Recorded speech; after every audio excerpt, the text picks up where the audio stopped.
Hello friends, എന്തൊക്കെയുണ്ട് എല്ലാവരുടെയും വിശേഷം? എല്ലാവർക്കും സുഖം തന്നെയെന്ന് വിശ്വസിക്കുന്നു. ഫ്രണ്ട്സ്, ഇന്ന് ഞാൻ നിങ്ങളോട് ഷെയർ ചെയ്യുവാൻ ആഗ്രഹിക്കുന്നത്, നമുക്ക് നമ്മുടെ മേഖലയിൽ ഏറ്റവും കൂടുതൽ ഹൈ പെർഫോമർ ആകുവാൻ വേണ്ടിയിട്ട് എന്തൊക്കെ കാര്യങ്ങളാണ് വേണ്ടത്. 5 കാര്യങ്ങൾ നമ്മൾ കണ്ടെത്തി കഴിഞ്ഞാൽ നമുക്ക് നമ്മുടെ മേഖലയിൽ ഏറ്റവും ഹൈ പെർഫോമർ ആയിട്ടുള്ള വ്യക്തിയായി തീരുവാൻ കഴിയും. അതുപോലെ തന്നെ ഏറ്റവും ഹാപ്പിയസ്റ്റ് ആയിട്ടുള്ളൊരു വ്യക്തിയായി തീരുവാൻ കഴിയുമെന്നുള്ളതാണ്.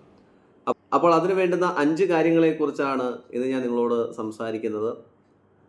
നിങ്ങൾ ആദ്യം മനസ്സിലാക്കേണ്ട കാര്യം, നിങ്ങൾ ചെയ്യുന്ന ജോലിയിൽ നിങ്ങൾക്ക് സന്തോഷം കണ്ടെത്താൻ കഴിയുന്നുണ്ടോ എന്നുള്ളതാണ്.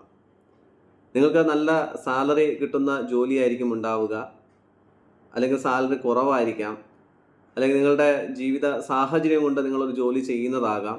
എന്തു തന്നെയാണെങ്കിലും ആ ജോലിയിൽ നിങ്ങൾക്ക് സന്തോഷം കണ്ടെത്താൻ കഴിയുന്നുണ്ടോ എന്നുള്ളതാണ് ആദ്യത്തെ ചോദ്യം എന്ന് പറയുന്നത്.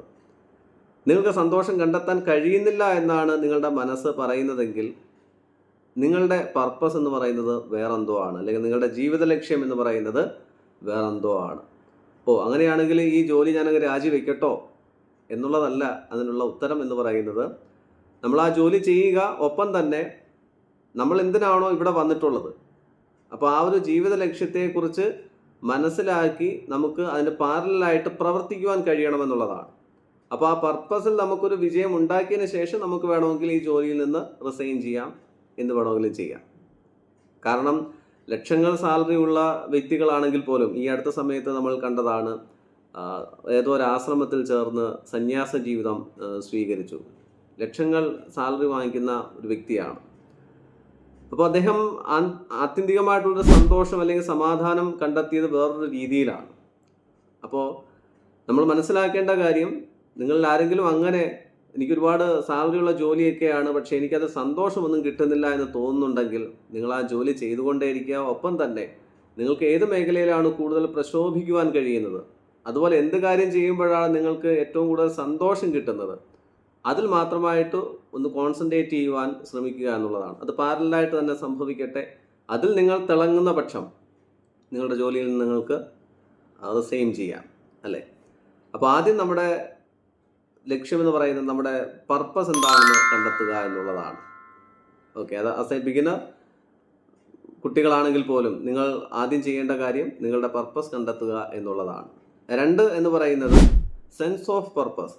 അതായത് എന്തിനു വേണ്ടിയിട്ടാണ് ഞാൻ എൻ്റെ ഈ പർപ്പസിലൂടെ മുന്നോട്ട് പോകേണ്ടത്, ഒരു ഡയറക്ഷൻ ഉണ്ടാക്കിയെടുക്കുക എന്നുള്ളതാണ്. എവിടേക്കാണ് ഞാൻ എത്തേണ്ടത് എന്നുള്ളൊരു ബോധ്യം നമുക്കുണ്ടാകണം, അല്ലേ? അതിനെയാണ് സെൻസ് ഓഫ് പർപ്പസ് എന്ന് പറയുന്നത്. അപ്പോൾ ആദ്യത്തേത് find your purpose, second one എന്ന് പറയുന്നത് സെൻസ് ഓഫ് പർപ്പസ്. 3 എന്ന് പറയുന്നത് വെൽത്ത് ആണ്. വെൽത്ത് ഇല്ലാതെ നമുക്ക് മുന്നോട്ട് പോകുവാൻ കഴിയത്തില്ല. അതിപ്പം ജീവിത സാഹചര്യം കൊണ്ട് നമ്മളൊരു ജോലി ചെയ്യുകയാണെങ്കിലും, ഇനി ലക്ഷങ്ങൾ സാലറിയുള്ളൊരു ജോബ് നമുക്ക് കിട്ടിയിട്ടുണ്ടെങ്കിലും, ഇനിയിപ്പോൾ ആ സാലറിയിൽ നമുക്ക് സന്തോഷം കണ്ടെത്താൻ കഴിയുന്നില്ലെങ്കിലും, ഇതിൻ്റെയൊക്കെ അടിസ്ഥാനം എന്ന് പറയുന്നത് വെൽത്ത് ഉണ്ടാക്കുക, പണം ഉണ്ടാക്കുക. നമുക്ക് മുൻപോട്ട് ജീവിക്കണമെങ്കിൽ, നമ്മുടെ ആവശ്യങ്ങൾ നിറവേറ്റണമെങ്കിൽ, നമ്മുടെ കൂടെയുള്ളവരുടെ ആവശ്യങ്ങൾ നിറവേറ്റണമെങ്കിൽ നമുക്ക് വെൽത്ത് ഉണ്ടാക്കിയേ പറ്റുകയുള്ളൂ. ഫിനാൻഷ്യൽ അബണ്ടൻസ്, ഫിനാൻഷ്യൽ ഫ്രീഡം, ഇത് നമുക്ക് ഉണ്ടാക്കിയെടുത്തേ മതിയാവുകയുള്ളൂ. അപ്പോൾ തീർച്ചയായിട്ടും നമ്മുടെ മേഖലയിൽ നമുക്ക് ഹൈ പെർഫോമർ ആകുവാൻ വേണ്ടിയിട്ട് നമ്മൾ വെൽത്ത് കൂടി ഉണ്ടാക്കുവാൻ വേണ്ടി ശ്രമിക്കുക എന്നുള്ളതാണ്. അത് നമ്മുടെ പർപ്പസിലൂടെ പോകുമ്പോഴാണെങ്കിലും, ഇനിയിപ്പോൾ നമ്മൾ ചെയ്യുന്ന ജോലികളിലാണെങ്കിലും. അപ്പോൾ അതുകൊണ്ടാണ് ഞാൻ തുടക്കത്തിലേ പറഞ്ഞത്, ഈ ലോകത്തിൽ തന്നെ ഏറ്റവും കൂടുതൽ സന്തോഷമുള്ള ഒരു വ്യക്തി ആരാണെന്ന് ചോദിച്ചു കഴിഞ്ഞാൽ, അവനവൻ്റെ പർപ്പസ് കണ്ടെത്തി അതിനുവേണ്ടി പ്രവർത്തിക്കുന്ന ഒരു വ്യക്തിയായിരിക്കും എന്നുള്ളതാണ്. അതിനെ ഒരു ബിസിനസ് മോഡലിലേക്ക് മാറ്റുവാൻ നമുക്ക് കഴിയണം.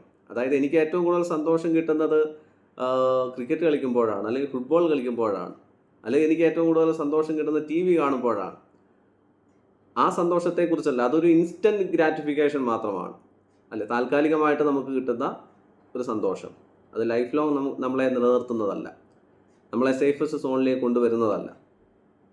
അപ്പോൾ വെൽത്ത് ഉണ്ടാക്കിയെടുക്കുവാൻ നമുക്ക് കഴിയുക നമ്മൾ ചെയ്യുന്ന കർമ്മത്തിലൂടെ, നമ്മുടെ പർപ്പസിലൂടെ അതിനെ വെൽത്താക്കി മാറ്റുവാൻ, ഒരു ബിസിനസ് മോഡലിലേക്ക് മാറ്റുവാൻ, ഒരു വെൽത്താക്കി നമ്മുടെ ജീവിതത്തിലേക്ക് അട്രാക്റ്റ് ചെയ്യുവാനുള്ള കടമ നമുക്കുണ്ട് എന്ന് മനസ്സിലാക്കുക. അപ്പോൾ നമ്മുടെ മേഖലയിൽ ഹൈ പെർഫോമർ ആകണമെങ്കിൽ നമ്മൾ ആ രീതിയിലുള്ള വെൽത്ത് ഉണ്ടാക്കിയെടുക്കുക എന്നുള്ളത് ഏറ്റവും വലിയ കാര്യമാണ്. അതുപോലെ തന്നെ നാലാമത് ശ്രദ്ധിക്കേണ്ട ഒരു കാര്യമാണ് ഹെൽത്ത് എന്ന് പറയുന്നത്. ഏറ്റവും ഇമ്പോർട്ടൻ്റ് ആയിട്ടുള്ള കാര്യമാണ്. നമ്മൾക്ക് നല്ല ആരോഗ്യം ഉണ്ടാവുക എന്ന് പറയുന്നത് ഏറ്റവും മനോഹരമായ കാര്യമാണ്.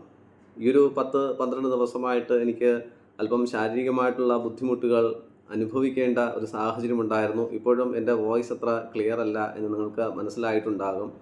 അപ്പോൾ എനിക്ക് എൻ്റെ പർപ്പസ് അനുസരിച്ച് എനിക്ക് ആളുകളോട് സംസാരിക്കുവാനോ അല്ലെങ്കിൽ ഒരു വീഡിയോ ചെയ്യുവാനോ അല്ലെങ്കിൽ ഒരു ക്ലാസ് എടുക്കുവാനോ എനിക്ക് ആദ്യം വേണ്ടത് എനിക്ക് തൊണ്ടയ്ക്ക് ഒരു സുഖമുണ്ടാവുക എന്നുള്ളതാണ്. നല്ല രീതിയിൽ സംസാരിക്കുവാൻ കഴിയുക എന്നുള്ളതാണ്. എനിക്ക് കഫ് പ്രോബ്ലവും മറ്റുമായിട്ട് വന്നപ്പോൾ എനിക്ക് അത് പ്രോപ്പറായിട്ട് ചെയ്യാൻ പറ്റിയില്ല. അപ്പോൾ ഹെൽത്ത് എന്ന് പറയുന്നത് ഏറ്റവും ഇമ്പോർട്ടൻ്റ് ആയിട്ടുള്ളൊരു കാര്യമാണ്. അത് നമ്മൾ ഒരിക്കലും നഷ്ടപ്പെട്ടതിന് ശേഷമല്ല അതിനെക്കുറിച്ച് ചിന്തിക്കേണ്ടത്. നമ്മൾ നമ്മുടെ ജീവിതത്തിൽ നമ്മുടെ ഹെൽത്തിന് നല്ല പ്രാധാന്യം കൊടുക്കുക. അത് എക്സസൈസ് ചെയ്യുന്ന കാര്യത്തിലാണെങ്കിലും പ്രോപ്പറായിട്ടുള്ള ഡയറ്റ് എടുക്കുന്ന കാര്യത്തിലാണെങ്കിലും. ഇപ്പോൾ ഈ വന്ന ഹെൽത്ത് ഇഷ്യൂ എന്ന് പറയുന്നത് ക്ലൈമറ്റിൻ്റേതായിട്ടുള്ള പ്രശ്നം കൊണ്ട് വന്നതാണ്. ഓക്കെ, അപ്പോൾ അതിന് വേണ്ടിയിട്ടുള്ള ട്രീറ്റ്മെൻറ്റൊക്കെ ഞാൻ എടുത്തു. ഇപ്പോൾ ഓക്കെ ആയി വരുന്നു, നോ പ്രോബ്ലം. അപ്പോൾ ഹെൽത്ത് എന്ന് പറയുന്നത് ഏറ്റവും ഇമ്പോർട്ടൻ്റ് ആയിട്ടുള്ള കാര്യമാണ്. ഇപ്പം ഇതെല്ലാം എന്താണ് ഇൻറ്റേർണലി കണക്റ്റഡ് ആണ്. ഇപ്പം എത്ര വെൽത്ത് ഉണ്ടെന്ന് പറഞ്ഞു കഴിഞ്ഞാലും ഹെൽത്ത് പ്രോപ്പറായിട്ട് നമുക്ക് ഇല്ല എങ്കിൽ പിന്നെ ഒരു കാര്യവുമില്ല. എത്ര കഴിവ് നമുക്കുണ്ടെന്ന് പറഞ്ഞു കഴിഞ്ഞാലും ഹെൽത്ത് നമുക്കില്ല എന്ന് പറഞ്ഞു കഴിഞ്ഞാൽ, അല്ലെങ്കിൽ അതിനനുസരിച്ചുള്ള വെൽത്ത് നമുക്കില്ല എന്ന് പറഞ്ഞു കഴിഞ്ഞാൽ ആ കഴിവ് കൊണ്ട് വലിയ കാര്യമൊന്നുമില്ല. ശരിയല്ലേ? അപ്പോൾ നാലാമത് നമ്മൾ ശ്രദ്ധിക്കേണ്ട ഒരു കാര്യമാണ് നമ്മുടെ ആരോഗ്യം, നമ്മുടെ ഹെൽത്ത്. ഇനി അഞ്ചാമതായിട്ട് ശ്രദ്ധിക്കേണ്ട ഒരു കാര്യം, ഒരു ഹൈ പെർഫോമറായി മാറണമെങ്കിൽ നമ്മൾ അഞ്ചാമതായിട്ട് ശ്രദ്ധിക്കേണ്ട ഒരു കാര്യം സ്കിൽ ഡെവലപ്മെൻറ്റ് തന്നെയാണ്. നമ്മുടെ സ്കിൽ ഡെവലപ്പ് ചെയ്യുവാനുള്ള വഴികൾ നമ്മൾ തേടിക്കൊണ്ടേയിരിക്കുക, നമ്മുടെ സ്കിൽ ഡെവലപ്പ് ചെയ്തുകൊണ്ടേയിരിക്കുക. കുറേ കാര്യങ്ങളൊക്കെ പഠിച്ചു വെച്ചു, അതുകൊണ്ടൊന്നും ആവുന്നില്ല. അതുകൊണ്ടാണ് ഐസക് ന്യൂട്ടൺ പറഞ്ഞത്.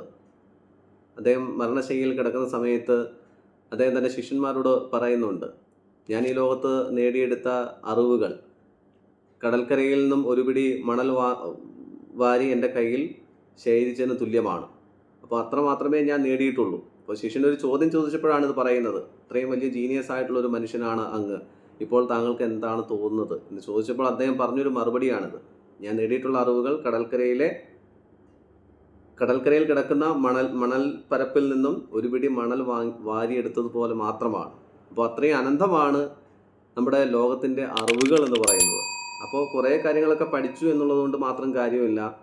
ഇന്ന് ഓരോ ദിവസവും അപ്ഡേഷൻസ് സംഭവിച്ചുകൊണ്ടേയിരിക്കുകയാണ് എല്ലാ മേഖലയിലും, അല്ലേ? ഒരു മേഖലയെന്നല്ല, അത് വൈദ്യശാസ്ത്രമാണെങ്കിലും ഇനിയിപ്പോൾ സാങ്കേതികപരമായിട്ടുള്ള കാര്യങ്ങളാണെങ്കിലും ഇനി ടെക്നിക്കലി ഉള്ള കാര്യങ്ങളാണെങ്കിലും എവിടെയാണെങ്കിലും അതിൻ്റേതായിട്ടുള്ള ഓരോ അപ്ഡേഷൻസ് സംഭവിച്ചുകൊണ്ടിരിക്കുന്നു. ഇപ്പോൾ AI യുഗത്തിലേക്ക് നമ്മൾ എത്തിക്കഴിഞ്ഞു, അല്ലേ? ഇനി എന്താണ് അടുത്ത വർഷം സംഭവിക്കുന്നത് നമുക്കറിയില്ല.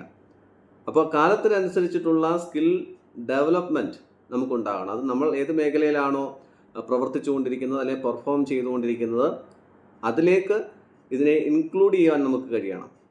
ഈ ടെക്നോളജിയെ നമ്മളിലേക്ക്, നമ്മുടെ പ്രോഗ്രാമിലേക്ക് അല്ലെങ്കിൽ നമ്മുടെ പെർഫോമൻസിലേക്ക് അതിനെ ഇൻക്ലൂഡ് ചെയ്യുവാൻ നമുക്ക് കഴിയണമെന്നുള്ളതാണ് അഞ്ചാമത്തെ കാര്യം, സ്കിൽ ഡെവലപ്മെൻറ്റ്. അപ്പോൾ ഈ 5 കാര്യങ്ങൾ, നമ്മുടെ പർപ്പസ് എന്താണെന്ന് മനസ്സിലാക്കുക, അതുപോലെ തന്നെ നമ്മുടെ പർപ്പസിൻ്റെ ഡയറക്ഷൻ, സെൻസ് ഓഫ് പർപ്പസ് എന്താണെന്ന് മനസ്സിലാക്കുക, അതുപോലെ തന്നെ നമ്മുടെ പർപ്പസിനെ ഒരു വെൽത്ത് മോഡലിലേക്ക് മാറ്റാൻ നമുക്ക് കഴിയുന്നുണ്ടോ എന്ന് ശ്രദ്ധിക്കുക, അതുപോലെ തന്നെ നമുക്ക് പെർഫോം ചെയ്യാൻ പറ്റുന്ന രീതിയിലുള്ള ഹെൽത്ത് നമുക്കുണ്ടോ എന്നെപ്പോഴും പരിശോധിക്കുക, അതുപോലെ തന്നെ നമുക്ക് പെർഫോം ചെയ്യാൻ പറ്റുന്ന രീതിയിലേക്കുള്ള സ്കിൽ ഡെവലപ്മെൻറ്റ് നമുക്ക് ഉണ്ടാക്കിയെടുക്കുവാൻ കഴിയുന്നുണ്ടോ എന്ന് പരിശോധിക്കുക. ഈ 5 കാര്യങ്ങളെ എപ്പോഴും ശ്രദ്ധിച്ചുകൊണ്ട് മുന്നോട്ട് പോകുവാൻ കഴിഞ്ഞാൽ ഈ ലോകത്തിൽ തന്നെ ഏറ്റവും ഹാപ്പിയസ്റ്റ് ആയിട്ടുള്ളൊരു വ്യക്തി ആരാണെന്ന് ചോദിച്ചു കഴിഞ്ഞാൽ അത് നമ്മൾ തന്നെയായിരിക്കും. കാരണം നമുക്ക് ഇഷ്ടമുള്ള ഒരു കാര്യം നമ്മൾ ചെയ്ത് മുന്നോട്ട് പോകുമ്പോൾ അവിടെ നിന്ന് കിട്ടുന്ന സമ്മാനങ്ങൾ, അത് വെൽത്താകട്ടെ, പദവിയാകട്ടെ, പ്രശസ്തിയാകട്ടെ, അതെന്ന് പറയുന്നത് ഏറ്റവും വലിയ കാര്യം തന്നെയാണ്. അപ്പോൾ അതിനുവേണ്ടി എല്ലാവരും തയ്യാറെടുക്കുക. ദൈവം ഏവരെയും സമൃദ്ധമായിട്ട് അനുഗ്രഹിക്കട്ടെ. Thank you friends, and God bless you.